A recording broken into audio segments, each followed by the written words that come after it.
जय हिंद दोस्तों। चलिए आज हम लोग नए टॉपिक को फिर सीखते हैं। बढ़िया से नहीं आएगा मैं कह रहा हूँ ना, आप वीडियो के साथ बने रहिए, एकदम समझ में आ जाएगा। एक बहुत शिकायत आ रही है, इतना मैं मेहनत कर रहा हूँ, ना कोई लाइक कर रहा है ना सब्सक्राइब कर रहा है। फिर मेरा मेहनत आप बताइए ना, यही तो जो आप सब्सक्राइब कीजिएगा लाइक कीजिएगा वही तो मोटिवेट मुझे करेगा, ताकि और बेहतर से बेहतर मैं वीडियो आपको दे सकूं। समझ रहे हैं ना? तो प्लीज़ समझिए इसको, और क्या करना है आप तो समझ ही रहे हैं। देखिए ध्यान से, हम लोग पिछला क्लास में दांत टॉपिक को कंप्लीट किए थे, है ना? तो थोड़ा फोटो को ध्यान से देखिए मैं क्या बता रहा हूँ, है ना? अगर मैं ऐसे फोटो बना दूँ, ये वाला मुंह वाला भाग हो जाएगा। कौन भाग हो जाएगा? मुंह वाला। ध्यान रखिए, फोटो बनाते समय ज़्यादा मेकअप नहीं, एग्जाम में बैठने के बाद आपको कम से कम 10 सेकेंड में बना लेना होता है। समझ रहे हैं ना? ज़्यादा टाइम लीजिएगा तो सवाल छूट जाएगा। अतः मेरे साथ देखिए कैसे बनाएंगे कम टाइम में। समझ में आ रहा है ना? देखिए ध्यान से। तो अतः यहाँ देखेंगे, यह नाक वाला भाग रहता है। कौन सा भाग रहता है? नाक वाला भाग रहता है। और दोनों ध्यान रखिएगा, मुंह का जो छिद्र होता है और जो नाक का छिद्र होता है कहीं ना कहीं जाके मिलता है, और जहाँ मिलता है वहीं पे एक तरह का ढक्कन होता है। क्या होता है? ढक्कन, जिसको इपीग्लॉटिस कहते हैं। यहाँ लिख दे रहा हूँ, ध्यान से देखिए, इपीग्लॉटिस।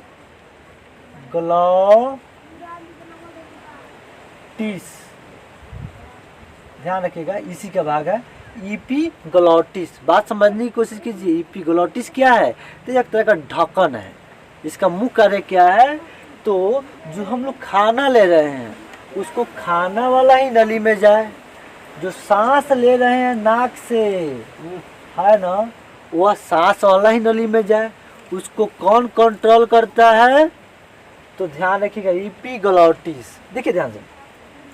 अच्छा, इसमें खाना यानी आहार जाता है, इसलिए इसको कहते हैं आहार नाल। क्या कहते हैं? आहार नाल। यहाँ मैं खींच के लिख देता हूँ, ये क्या है? आहार नाल। क्लियर? इसमें सांस जाता है, हवा जाता है, इसलिए इसको कंठ द्वार कहते हैं। क्या कहते हैं? कंठ द्वार, क्योंकि यह कंठ से जुड़ा होता है। इसमें श्वास जाता है, इसलिए कंठ द्वार कहिए तो या श्वास द्वार कहिए तो दिक्कत नहीं ना। तो आपको समझ में आ गया, इसमें हवा ही जाता है और इसमें खाना जाता है। अब बताइए, ये खाना और हवा एक साथ मिलेगा तो समस्या हो सकता है। ये खाना आहार नल में जाना चाहिए, कहीं कंठ द्वार में चल जाए तो समस्या। अतः इस समस्या को दूर करने के लिए ईश्वर ने यहाँ एक तरह का ढक्कन दे दिया, जिसको इपीग्लॉटिस कहते हैं। यही इपीग्लॉटिस जब हम लोग खूब तेज में खाना खाते हैं, आऊ माऊ खूब तेजी में, समझ रहे हैं ना, तो यह समझ ही नहीं पाता है कि खाना को जाने के लिए यह इपीग्लॉटिस ढक्कन से आहार नल को ढके कि कंठ द्वार को ढके।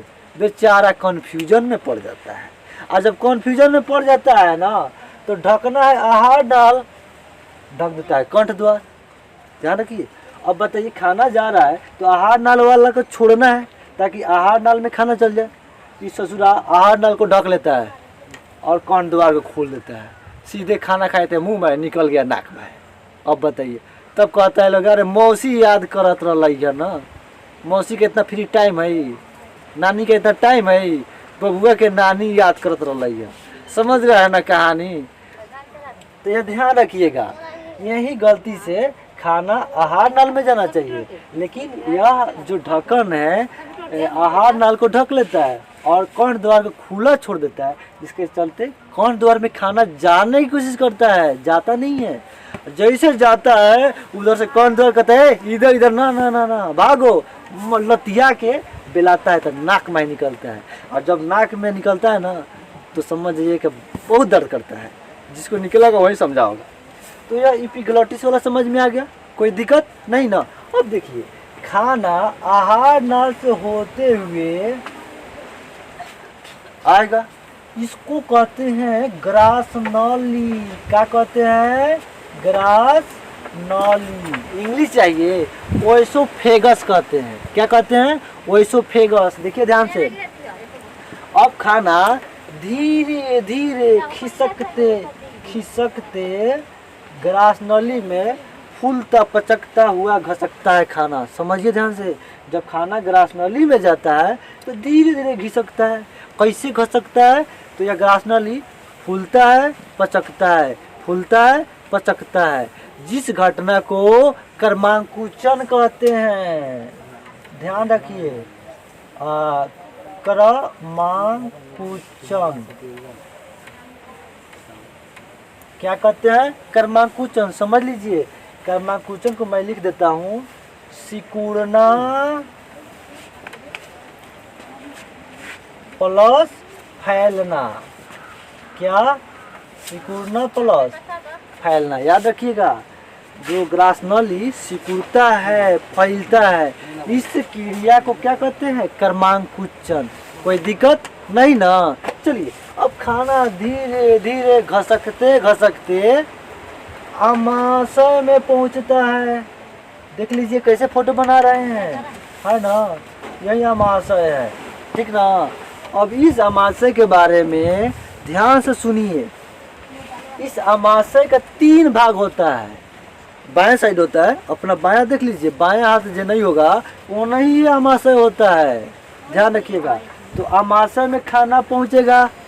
बात इतना बुझा रहा है कि खाना कैसे मुंह में था, मुंह में हम लोग उसको काटे कुटी कुटी, उसको लार घोरुआ बनाया, समेट दिया, सान दिया, वहाँ से खिसकते खिसकते ग्रास नली के द्वारा आमाशय में आया। कोई दिक्कत नहीं ना?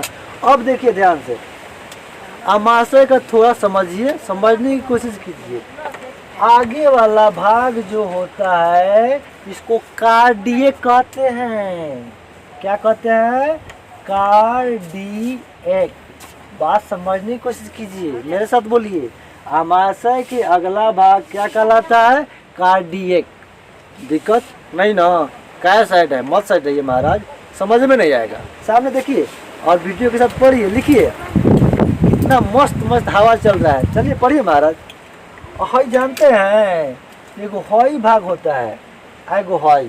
तो जो पीछे होता है, प से पीछे, प से पाइलोरिक, यहाँ लिख रहा हूँ पाइलोरिक। क्या होता है? पाइलोरिक। ध्यान रखिएगा, आमाशय के पिछले वाला भाग क्या कहलाता है? पाइलोरिक। अब बताइए, बेचारा दोनों के बीच में पड़ जाता है और फूलल होता है। आमाशय के बीच वाला भाग फूलल होता है, जिसको क्या कहते हैं? फुंडिक। क्या कहते हैं? फुंडिक। ध्यान रखिएगा। तो इतना बात दिमाग में आप क्लास में बैठाइए। अगले क्लास में इस आमाशय के बारे में और डिटेल बताएंगे। तो हमको टेंशन मत लीजिए पढ़ाई करते समय। पढ़ाई होती है टेंशन फ्री होकर पढ़ने को, समझ रहे हैं ना? टेंशन लेके पढ़िएगा तो समझ जाएगा, इसी तरह आपके रडार में है, पार कर जाएगा। हाथ कुछ नहीं लगेगा, हाथ कुछ लगे पढ़ाई, समझ रहे हैं ना? इसके लिए टेंशन फ्री होकर बैठिए, ठीक है? चलिए मिलते हैं अगले क्लास में। जय हिंद।